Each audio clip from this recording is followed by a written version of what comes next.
और ऐसे बहुत से केसेस भी आते हैं जिसमें परिवार नहीं डोनेशन करता है और पेशेंट की मृत्यु भी हो जाती है। पेशेंट की मृत्यु भी हो जाती है। किसी को कुछ आइडिया तो था नहीं, तो उस समय खौफ का एक माहौल था। वाले बोलते थे क्या है ये कोविड का पीरियड है, घर रहो मत जाओ, पर अपने अंदर ये रहा नहीं, हम नहीं करेंगे हमारे साथ भी हो जाएगा ऐसी घटनाएं, तो कौन खड़ा रहेगा। हम नहीं करेंगे हमारे साथ भी हो जाएगा ऐसी घटनाएं, तो कौन खड़ा रहेगा। धीरे धीरे वो एक दिन 2 दिन करते करते वो 135 दिन का दौर चला। बहुत कुछ सुनने को मिला, खास तौर पे परिवार से कि बाहर ना जाओ, कोई दिक्कत हो सकता है। और अगल बगल के लोग बहुत प्रकार के बैंक ऐसा कर देते हैं कि कोई पैसा देता है किसी और के माध्यम से, इन लोग का क्या NGO है, लेकिन ऐसा कुछ नहीं है जो कि कोई पैसा देता है किसी और गलत मान सकता थे कि ये लड़का अपने किसी कहीं से पैसा आ रहा है या कोई इससे काम करा रहा है, इसको दे रहा है पैसा, ये सब दिमाग में था। लेकिन हम वो सब चीज़ ध्यान नहीं देते थे, हम बस सिर्फ काम करते थे। ये लड़का अपने किसी कहीं से पैसा आ रहा है या कोई इससे काम करा रहा है, इसको दे रहा है। एक बच्ची थी जो गाज़ीपुर ही ज़िले में, उसको भी नेगेटिव ब्लड की ज़रूरत थी और अनीमिया थैलेसीमिया की पेशेंट थी। उसको समय पे ब्लड नहीं मिला और उसकी मृत्यु हो गई। मित्र नमस्कार। आज गाजीपुर यूपी 61 आपको कुछ ऐसे योद्धाओं से मिलाने वाला है जिनके आगे पूरा शहर नतमस्तक है, जिन्होंने कोरोना काल के दौरान अपने काम से, अपनी मेहनत से लोगों का दिल जीता है, लोगों की जान बचाई है और भूखों को रोटी भी दी है। इसी कड़ी में हम आपको आज कुछ ऐसे लोगों से मिलाने वाले हैं। सबसे पहले मैं मिलाना चाहूँगा अग्रणी समाज सेवक, युवा समाज सेवक गाजीपुर के श्री निशांत सिंह जी, हमारे बड़े भैया हैं, सीनियर हमारे। मैं उनसे मिलाना चाहूँगा आपको और मैं उन्हीं की ज़बानी सुनना चाहूँगा कि ये चीज़ें, ये शुरुआत या कैसे ये आपके मन में आया कि ये हम लोग कोरोना के टाइम पे ऐसा काम करें। वो एक दौर था जो महामारी का, कोविड-19 का, जब अभी किसी को ये नहीं मालूम था कि इसके नुकसान या जो भी चीज़ें हैं कितने ख़तरनाक हो सकते हैं, और चूँकि हम लोग को भी नहीं आइडिया था। और जीवन में ये पहली बार ये दौर था जो हम लोगों के सामने से गुजर रहा था। किसी को कुछ आइडिया तो था नहीं, तो उस समय खौफ का एक माहौल था। तो हम लोगों ने सोचा कि कुछ न कुछ तो घर रह के कोई मतलब है नहीं, कुछ किया जाए। और ये सैनिटाइजेशन एक तरीके से हम घर के बाहर खड़े हुए थे, तो कुछ लोगों को देखा कि नालियों के अंदर कोई दवा का छिड़काव हो रहा है। उत्सुकता हुई कि पूछा गया क्या हो रहा है, तो उन्होंने बताया सैनिटाइजेशन करना है। इसके लिए हम लोगों ने गूगल पे कुछ सर्च किया, सैनिटाइजेशन होता क्या है। तो ये पता हुआ कि नालियों के अंदर से ज़्यादा सोशल डिस्टेंसिंग, मतलब सोशल जहाँ पे चीज़ें होती हैं उनको करना चाहिए, जबकि ये लोग उस तरीके का काम कर नहीं रहे थे। तो इसके लिए हम लोगों ने गूगल का भी सहारा लिया और एक आइडिया लिया कि होता क्या है, फिर अपने शुरू किया गया। अब शुरू करने के लिए ये था कि हम लोग करें कैसे, कौन घर से बाहर निकले। तो कुछ लोगों की एक छोटी सी टीम बनाई गई और लेके निकल पड़े गूगल का सहारा लेके, चूँकि अब ये आइडिया हो गया था कि हाइपोक्लोराइड और ब्लीचिंग इस तरीके से एक निश्चित मात्रा में मिला के करना चाहिए। शुरुआत मोहल्ले से हुई, फिर शहर, गांव, तहसील, मतलब कोई ऐसा जगह नहीं होगा जहां पे हम लोगों ने किया नहीं। और धीरे धीरे वो एक दिन 2 दिन करते करते वो 135 दिन का दौर चला। और फिर ये लगा कि कहीं भी हम लोग सोचते थे कि यहाँ गए हैं कि नहीं, तो ये हो जाता था कि नहीं नहीं यहाँ भी हम लोग कर चुके हैं। तो एक तरीके से हर जगह जी सैनिटाइजेशन का काम किया गया। अच्छा भैया, क्या कोई कठिनाई भी आई थी कैसे शुरुआत में करने में? ढेरों कठिनाइयाँ आई, ढेरों ताने मिले और चूँकि हाइपोक्लोराइड मिलता नहीं था यहाँ पे, तो बनारस से मंगाना पड़ता था और नई चीज़ें थी हम लोग के लिए। तो शुरुआती तो एक नौसिखुओं की तरह थे, लेकिन धीरे धीरे फिर प्रोफेशनल की तरह हम लोग हो गए। अब तो आदत सी हो गई आप। ये आपके सैनिटाइजन करने के क्रम में या उसके बाद आपको लगता है कि समाज पे इसका कुछ असर पड़ा है क्या? एकदम निचले तबके की अगर बात करें तो क्या कुछ असर हुआ है? जरूर थोड़ा बहुत तो असर आया, बहुत तो असर नहीं कर सकते हैं, लेकिन बहुत लोगों ने इस चीज़ को अपनाया और घर से निकल के छोटी छोटी टीमों के रूप में कई जगह सोशल मीडिया के माध्यम से ऐसे भी हमने देखा कि नहीं हो रहा है। तो बदलाव तो हुआ, भले ही थोड़ा ही बहुत हुआ लेकिन हुआ, जिसके लिए हम लोग ये निकल के करना चाह रहे थे। और हम यही चाहेंगे कि अगर इस तरीके का काम कोई कर रहा है तो उसको बढ़ावा देना चाहिए। क्या ताने या विरोध तो हर जगह होता है, तो उसको अनदेखी करके समाज हित में इसको जरूर करना चाहिए लोगों को भी। बहुत ही अच्छा ये काम रहा, बहुत अच्छे तरीके से इसको आपने निर्वहन किया और पूरा गाज़ीपुर आपका हमेशा ऋणी रहेगा। बहुत बहुत धन्यवाद। और अब हम एक और ऐसे योद्धा से मिलाने वाले हैं आपको, जो हमारे ही शहर के रहने वाले हैं। नाम है जिनका आरुष चौधरी।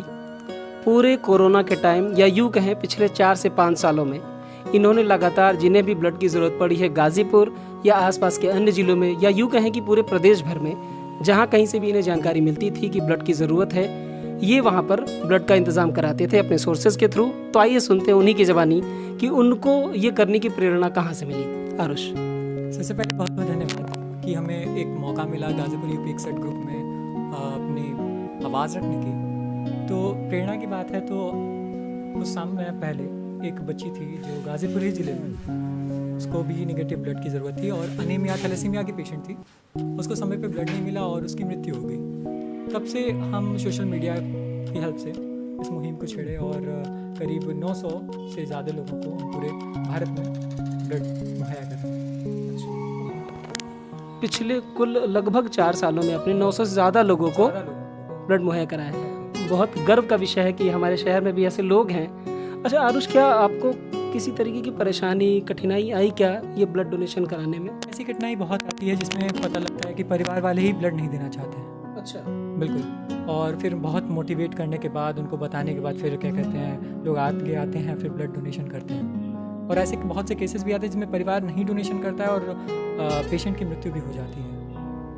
अच्छा, मतलब काफ़ी गंभीर परिस्थिति, कई बार विकट समस्याएं आ जाती हैं आपके सामने, फिर भी आप लोग लगे हुए। अच्छा आरुष, ऐसा करने से क्या समाज में कुछ बदलाव आया है? क्या आपको लगता है ऐसा? पहले से बहुत बदलाव आया है। लोग अब अवेयर भी हुए हैं और लोग आगे आके मोटिवेट होकर लोग डोनेशन भी करते हैं। लगातार हम भी सुन रहे थे कि प्रयास आपका जारी था और अब तो लोग काफ़ी आगे आते हैं, आपको फ़ोन भी करते हैं, मैसेजेस करते हैं। जी, तो आप उनकी मदद करते हैं। बिल्कुल बिल्कुल सर। तो ये थे हमारे साथ आरुष, गाज़ीपुर शहर के रहने वाले, जिन्होंने लोगों की मदद की एक ऐसे टाइम में जब उनका सगा भी खड़ा नहीं होता साथ में। बहुत बहुत धन्यवाद आरुष और शुभकामनाएं आपकी। और अब हम मिलाने वाले हैं एक ऐसे कोरोना वॉरियर से जिसे गाज़ीपुर के लोग योद्धा कहते हैं। जहाँ से गुजरते हैं लोग बताते हैं इनके बारे में। जैसा कि मुझे पता चला, जहाँ कहीं भी कोरोना के टाइम पे ज़रूरत पड़ी सैनिटाइजेशन की, लोग इनको संपर्क करते थे। और गाज़ीपुर शहर ही नहीं, इन्होंने आसपास के 6-7 जिलों और लगभग जितने बड़े धर्मस्थल हैं, मठ हैं, वहाँ जाकर इन्होंने सैनिटाइज़ किया। हमारे साथ हैं आज सुधांशु गुप्ता। सुधांशु, हार्दिक स्वागत है आपका। और मैं बहुत कम शब्दों में आपसे ये जानना चाहूँगा कि आखिर ये सब करने की प्रेरणा कहाँ से मिली आपको? जब ये बीमारी चला था तो जैसे कुछ दिन हम लोग घर में बैठे थे, फिर धीरे धीरे ये हुआ कि मतलब क्या कर सकते हैं, तो एक बैग दिमाग में आया।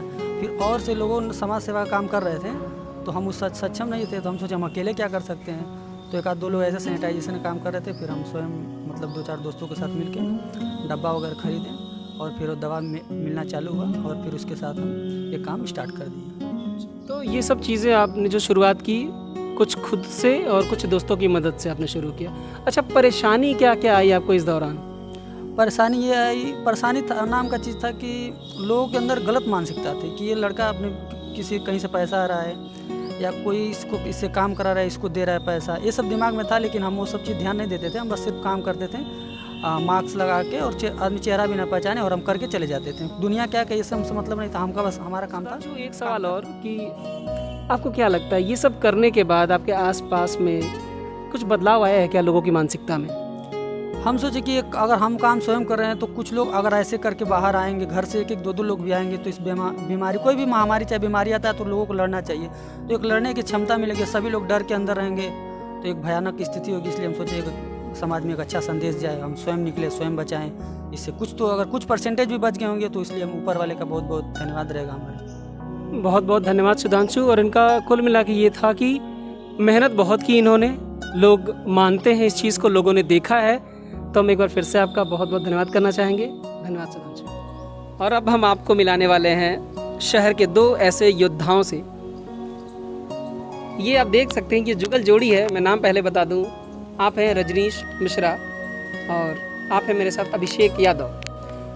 इन दोनों लोगों की बात अगर की जाए तो कोरोना के महामारी के दौरान इन लोगों ने शहर में वो काम किया है। इन दोनों लोगों की जोड़ी ने, कुछ और भी लोग थे इनके साथ, इस जोड़ी ने वो काम किया है जब भी ज़रूरत पड़ी जिस किसी को, वो मेडिकल से संबंधित हो, वो राशन से संबंधित हो, किसी भी तरीके की अगर किसी को ज़रूरत है तो इन लोगों ने उसे पूरा किया है। सबसे पहले मैं बात करना चाहूँगा अभिषेक जी से, आखिर आपने लोगों की इतनी मदद की, ये सोच कहाँ से पनपी आपके मन में? जब छोटे से जाते थे तो ऐसा फील होता था, कुछ लोग ऐसे रहते थे रोड पे, इनकी हेल्प की जाए, जितनी होती थी हमने करते थे।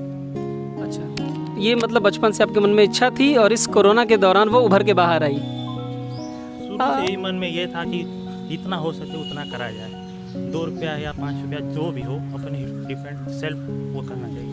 तो क्या घर या परिवार के लोग मना नहीं करते कि ऐसे टाइम में बाहर मत जाओ? परिवार वाले बोलते थे क्या है ये कोविड का पीरियड है, घर रहो मत जाओ, पर अपने अंदर ये रहा नहीं, हम नहीं करेंगे, हमारे साथ भी हो जाएगा, ऐसी घटना है तो कौन खड़ा रहेगा, तो हम लोग को तो निकलना पड़ेगा, ज़रूरी तो है। से ये एक परिवार की परंपरा है जो आपने बचपन से देखी है।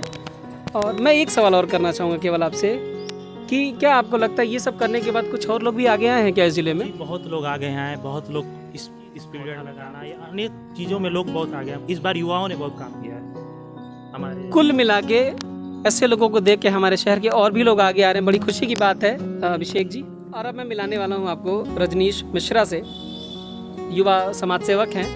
मिश्रा जी, मुझे ये बस इतना बताएं आप कि ये आप कब से कर रहे हैं, ये कोरोना के समय या पहले से भी? ये बचपन से हम करते आ रहे हैं। अच्छा, तो ये बचपन से आपको ये कैसे करके आपको? बहुत खुशी महसूस होता है। अच्छा, हाँ, मतलब आत्मिक संतुष्टि के लिए ये भी बड़ी अच्छी बात है कि आत्मिक संतुष्टि आप लेते हैं इसको करने के बाद। मुझे और एक चीज़ आप ये बताएं कि क्या आसपास पड़ोस के लोग आपको मना नहीं करते थे कि कोरोना के टाइम बाहर मत जाओ, हमारे मोहल्ले में प्रॉब्लम शुरू हो जाएगी? शुरू से में तो बहुत कुछ सुनने को मिला, खास तौर पे परिवार से कि बाहर ना जाओ, कोई दिक्कत हो सकता है। और अगल बगल के लोग बहुत प्रकार के बैंक ऐसा करते थे कि कोई पैसा देता है किसी और के माध्यम से, इन लोग का क्या NGO है, लेकिन ऐसा कुछ नहीं है। जो सहयोग हुआ है अपने माता पिता की वजह से और दोस्त मित्र की वजह से, पूरे लॉकडाउन हम राशन वितरण किए हैं।